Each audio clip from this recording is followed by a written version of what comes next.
Di videoku kali ini aku bakal nge-share gimana sih cara aku bisa lanjut S3 tanpa S2 waktu kemarin usiaku itu masih 25 tahun dan aku udah menyelesaikan seluruh sekolah kedokteranku. Pastiin kamu nonton sampai habis.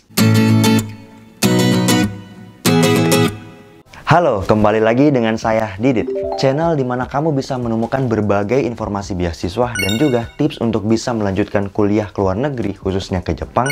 Ada cerita motivasi dan juga berbagai tips untuk meningkatkan produktivitas kamu.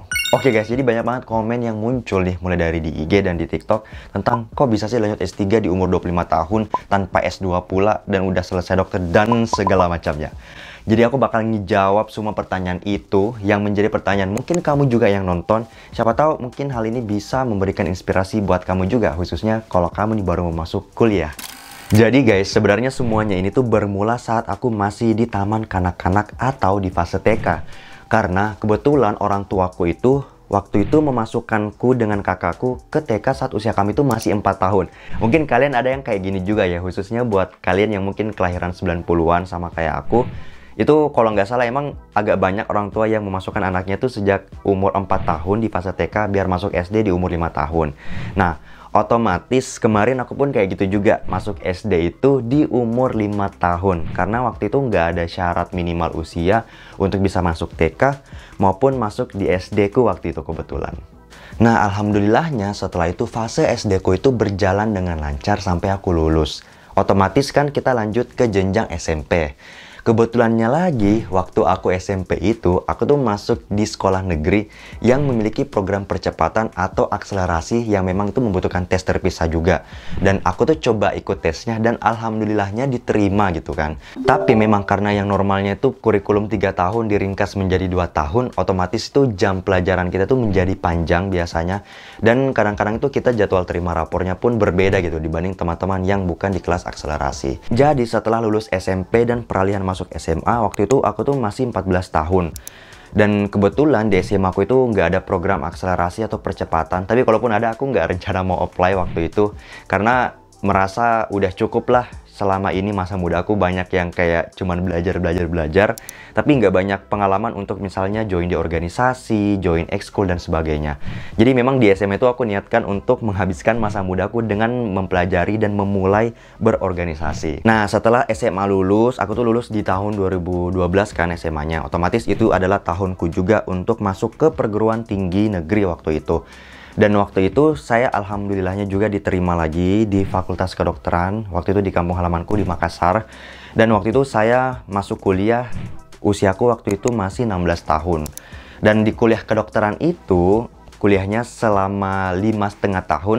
Tapi kalau kita mau hitung ada fase nunggu dan berkas untuk persiapan buat ujian kompetensi dokter. Jadi ada kayak ujian nasional gitulah buat dokter umum. Itu kurang lebih memakan waktu 6 bulan. Jadi kalau mau ditotal itu selama 6 tahun. Jadi aku tuh kemarin lulus dokter yang keluar ijazahnya waktu aku itu masih umur 22 tahun memang waktu itu. Nah, sebenarnya nih waktu kemarin saya ini udah lulus kuliah kedokteran, udah selesai koas juga dan mendapatkan ijazah dokter umum, aku tuh sebenarnya udah bisa apply lanjut S2 atau S3 waktu itu. Tapi karena waktu itu aku mau tetap ada peluang untuk bisa praktik gitu ya secara mandiri sebagai dokter di Indonesia. Dan kalau mau seperti itu, kita tuh harus mengikuti program Kementerian Kesehatan yang namanya internship selama 1 tahun. Setelah mendapatkan pengalaman menjadi seorang dokter internship selama 1 tahun di sebuah tempat menurutku yang jauh dari pusat perkotaan. Karena tempatku itu bertugas waktu itu, dia tuh pulau. Dan kalau misalnya mau ke Kendari atau Bau-Bau itu aksesnya cuma bisa naik kapal waktu itu. Termasuk kalau mau merujuk pasien dan sebagainya. Jadi memang waktu itu saya meniatkan untuk gimana sih kalau misalnya aku coba menambah pengalaman klinisku juga menjadi seorang dokter di kota yang mungkin punya fasilitas yang lebih lengkap, kasus-kasusnya mungkin bisa lebih rumit atau misalnya lebih unik yang belum pernah saya dapatkan di tempat tugasku kemarin.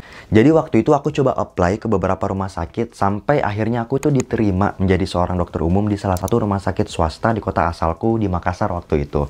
Dan aku tuh ingat banget juga sebenarnya situasi waktu aku daftar dan mulai bertugas itu saat situasi COVID-19 baru-barunya muncul yang juga parah-parahnya gitu kan.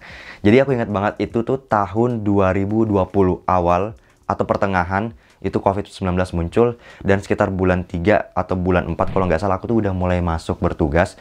Dan aku tuh menjadi dokter umum di situ selama kurang lebih setahun 3 bulan. Dan sampai akhirnya bulan Oktober tahun 2021 kemarin itu tiba, aku bisa berangkat ke Jepang untuk melanjutkan S3 ku tanpa S2 sampai saat ini, itu dengan beasiswa full.